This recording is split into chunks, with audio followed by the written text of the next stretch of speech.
A state lawmaker is pushing for Oklahoma's first minimum wage increase in years. Now, to give you some perspective, the minimum wage in Oklahoma and the United States has been $7.25 an hour since 2009. Even if you worked a full 40-hour work week for an entire year at that wage for a total of more than 2,000 hours, you'd make around $15,000 a year before taxes. News 4's John Hayes spoke with the lawmaker about her idea to change that. John. Kevin, Jolene, Democratic Representative Cindy Munson tells me something has to give, even as opponents have warned a dramatic change would hurt Oklahoma businesses more than it helps.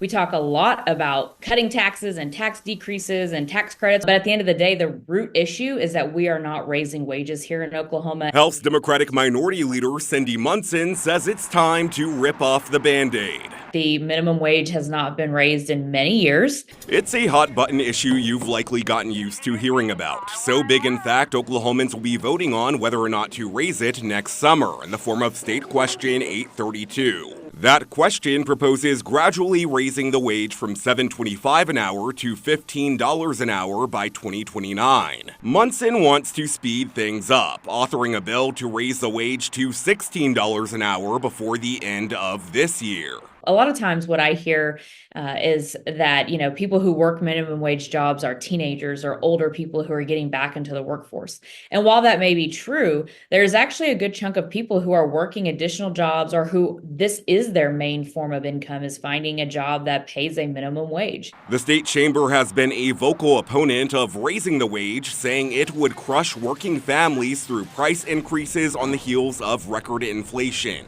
We asked a spokesperson to weigh in on Munson's bill, but were told they wouldn't comment since it hadn't made it to a committee, referring us back to these previous criticisms about State Question 832.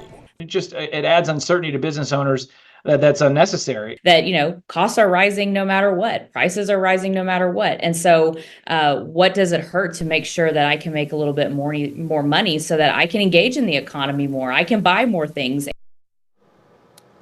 Munson tells me even if her bill doesn't land this session, she's confident it will at least keep conversations alive leading up to that state question vote. Thank you, John.